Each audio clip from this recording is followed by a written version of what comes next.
Hello, welcome to this bonus episode of Ocean Matters. I'm Izzie Clarke, the producer of this series from the Bertarelli Foundation, and these podcasts are a chance for us to revisit topics and explore extra content from the main episodes. In our most recent episode on fisheries, we heard about the impact that fishing has on the ocean. But fishing is also having a huge impact on the lives of humans. Slavery, abduction, and even murders are taking place on fishing fleets around the world. And as these crimes are being committed far from land, they are unknown or perhaps even unthinkable to most of us. Ian Urbina is a journalist for the New York Times and is director of the Outlaw Ocean project. In what began as an award-winning series in 2015 in the New York Times and a resulting book, the Outlaw Ocean is a non-profit journalism organisation that produces high-impact investigative stories about lawlessness at sea and the diversity of environmental, human rights and labour abuses occurring offshore around the world. I spoke with Ian, and he started by telling me about some of the problems he encountered whilst reporting at sea. So it's important to first distinguish which boats or ships we're talking about. You know, if you think of the world at sea, you know, you have near shore boats those are typically fishermen that go out for a day or two at a time. Different lifestyle there, not as brutal. And then sort of distant water fleets tend to divide down the middle between merchant marine, you know, vessels that carry stuff, versus long-haul fishing vessels. The most brutal, the most dangerous ships you'll find are these distant water fishing fleet. And those are the ones that we focused on the most. And they're brutal because it's not a high-profit industry. They're out at sea often for very long times. The workplace itself is sort of an industrial setting that has, you know, skating rink, slippery floors that move up and down like an elevator, you know, 24/7 and seesaw side to side and usually under monetized, if you will. So there's not a whole lot of spare capital on hand to put protective gear on the workers or make the machinery safe or clean up the workspace or even carry antibiotics, you know. So for all these reasons, it's a very dangerous line of work.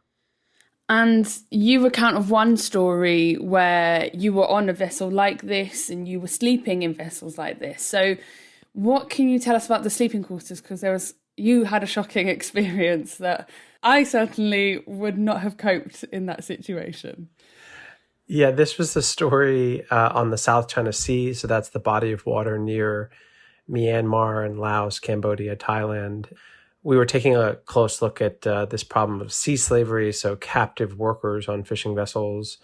We had wanted to get out to a certain type of fishing vessels, the ones that stay at sea for sometimes over a year or two.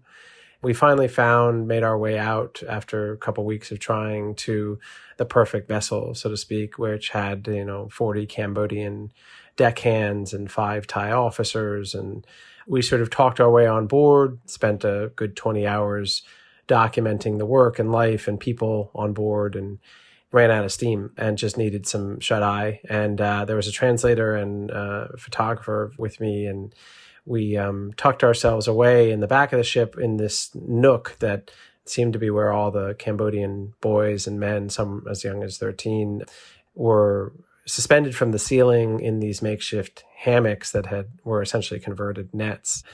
And we sort of puzzled over what's the point of laying in a hammock if you're only 3 feet off the ground. This nook was not even a full room. The ceiling to floor was maybe 4 feet, so you couldn't stand up. You had to crawl in there.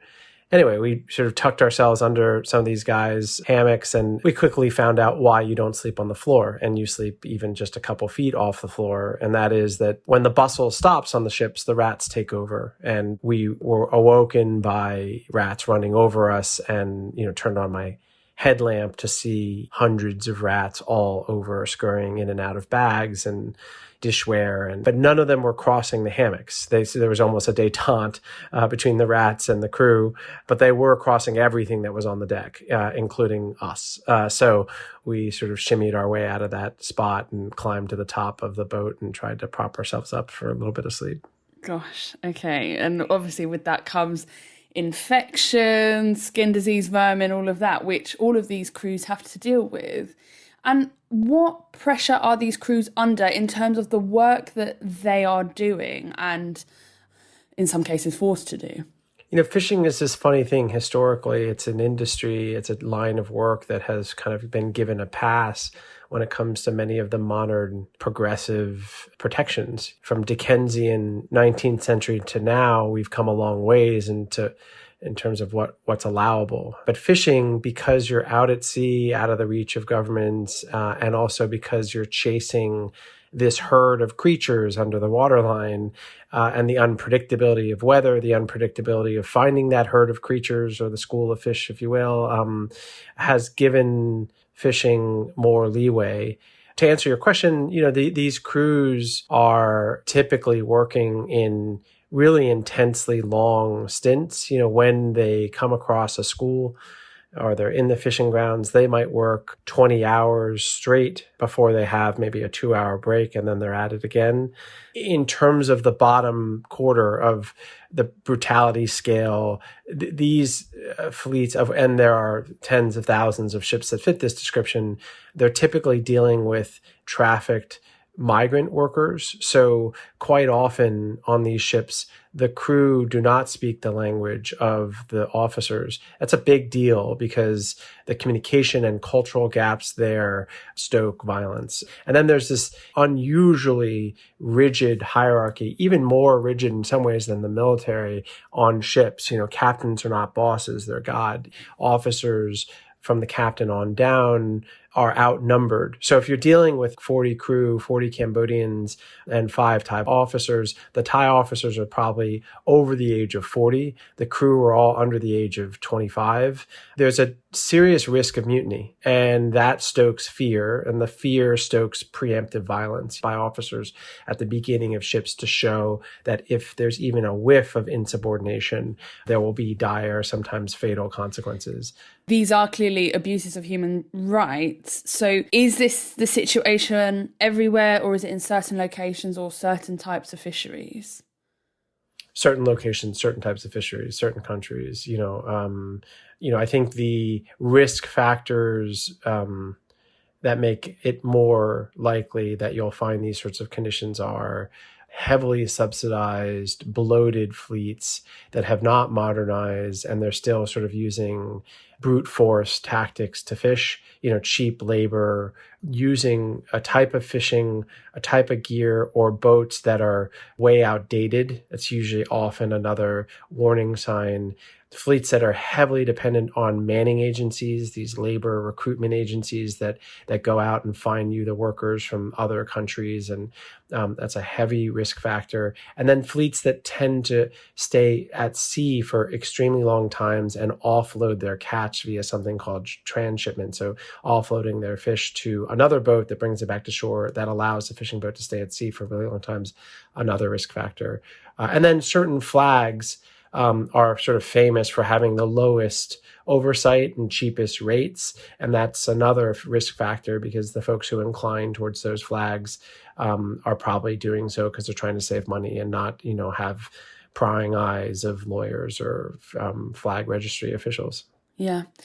Themes that come out through the book are that there is this level of lawlessness at sea. And the things that shocked me the most, I guess, were sea slavery and the abandonment of crews. So looking at sea slavery, how do people become enslaved? And can you tell us more about the work that they're forced to do? So slavery is this charged term, and it's always, I think, important to start by attempting to specify what's meant in its use. I think in sea slavery, what I refer to is a spectrum of capture, right? A spectrum of abuse. And on that spectrum, you have maybe 2 poles. On one end, you have those people they have decided to take a job on the vessel, but they are enslaved through debt bondage. So they've signed a contract where they owe a certain amount of money that they're going to pay back through their labor, and they're therefore not allowed to leave a place or a job willingly until that debt's paid back. That's a form of modern slavery. The other end of the spectrum, the other pole, is shackled and shanghaied. So a person, typically, this is a very male world, so I'll use gendered terms here, but typically a man or a boy is drugged and then kidnapped and wakes up on a fishing vessel at sea, and there they are stuck. And in one case that we delved into quite deeply, sometimes these folks are even shackled so that they can't escape. So that's the spectrum of slavery, right? So a typical scenario in Thailand is you have a middle-class country in Thailand, less than 2% unemployment.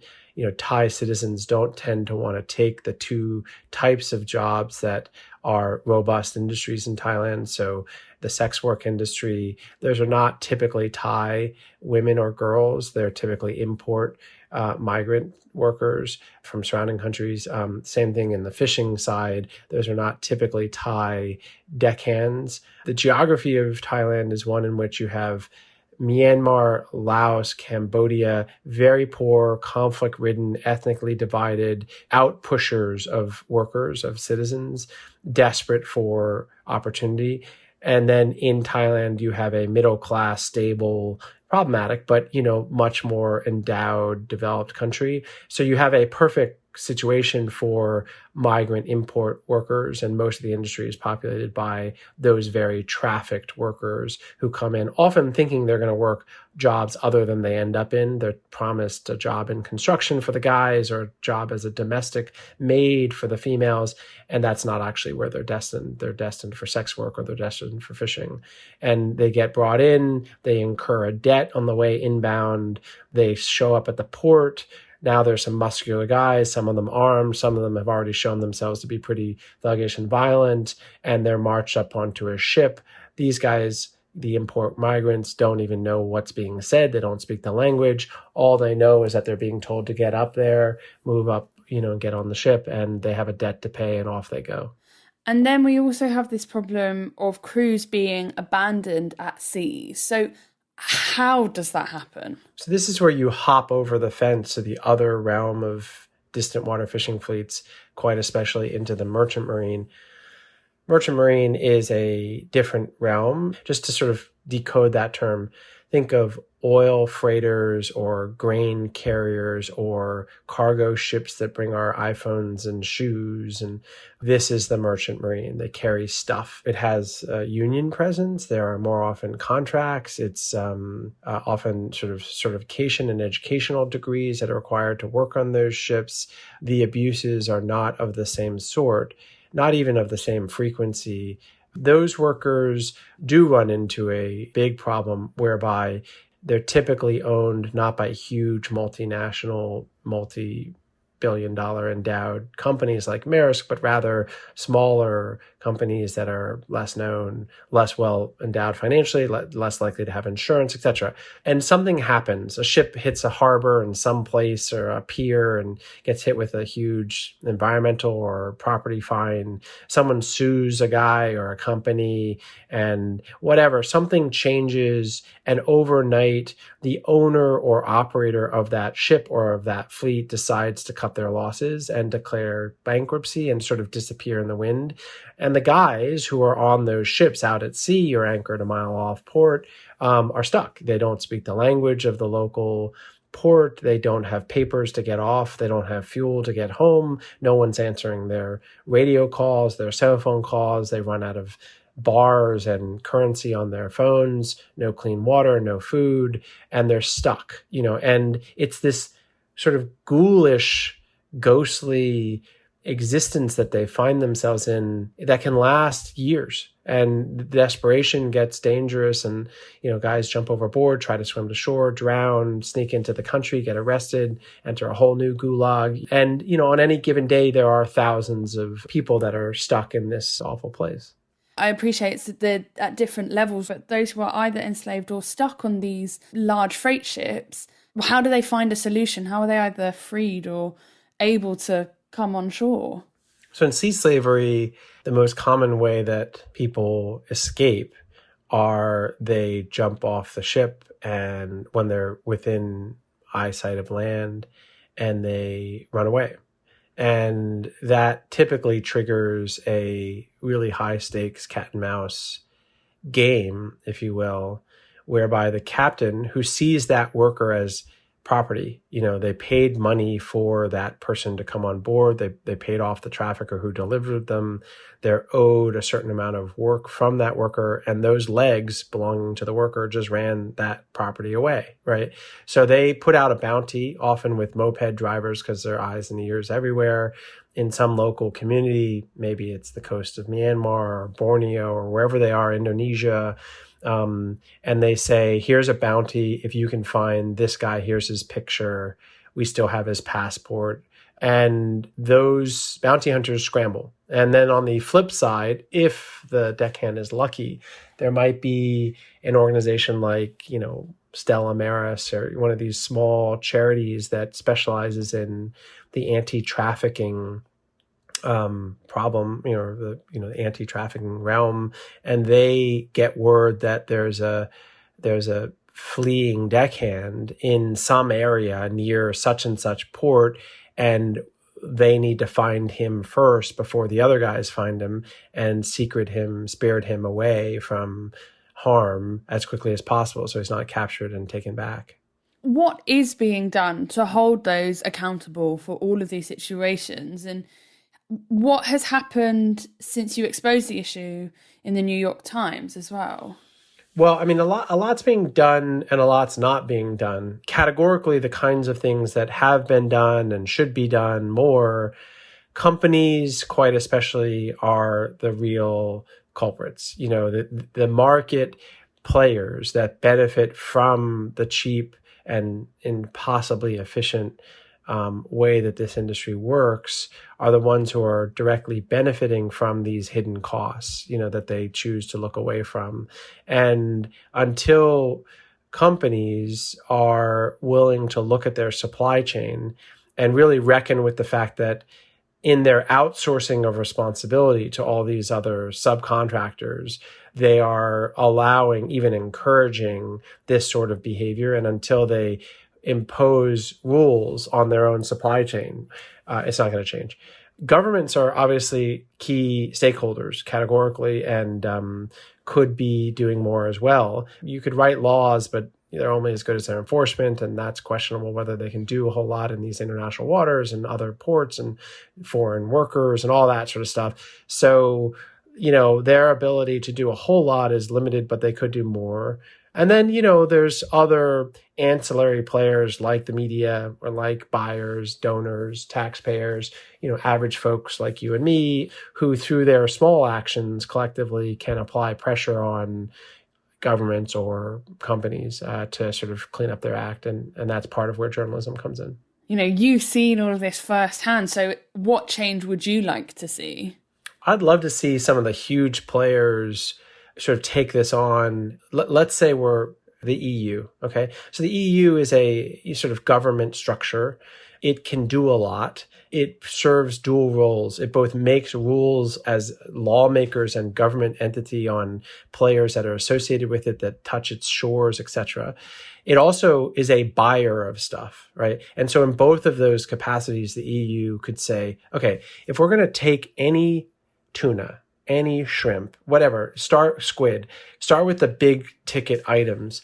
If we're going to take any of that stuff into our borders, if we're going to buy it for our military bases, our public schools, we're going to require that it complies with certain things. And we're going to hire a bunch of really smart supply chain experts to tell us what those things need to be so that we can have a much higher confidence level that there isn't illegal fishing, dumping, slavery, murder in the very processing of this stuff. You get the smart people together. They say, okay, here's your white paper on what you got to do. It's going to be a nightmare. It's going to be costly, but we got to do it because we are not a place that likes child labor and murder and forced labor. So here we're going to start rolling it out, requiring it through law on lots of companies, requiring it through our ports, requiring it from our tax-infused purchases of our own. If the EU or if the US, decided to do that, it's not impossible. Look at, blood diamonds, look at dolphin-free tuna, look at sweatshop garments, there's precedent for people stepping up. It costs, it's a headache. You get pushback from industry, you get pushback from buyers, prices go up. But, it's part of civilization, yes, we could do things cheaper. We always can do things cheaper, but isn't there a price that we should put on, fundamental values? Thank you to Ian Urbina, journalist and author of The Outlaw Ocean. That's it for this bonus episode. If you haven't already, please subscribe or follow Ocean Matters for free wherever you get your podcasts so that you never miss an episode. And next time, we'll be meeting the marine drifters that are keeping our ocean healthy. That's plankton. What are they? Why are they so important for our ocean ecosystem? And would there even be ocean ecosystems without them? I'm Izzie Clarke, and Ocean Matters is a Fresh Air production for the Bertarelli Foundation.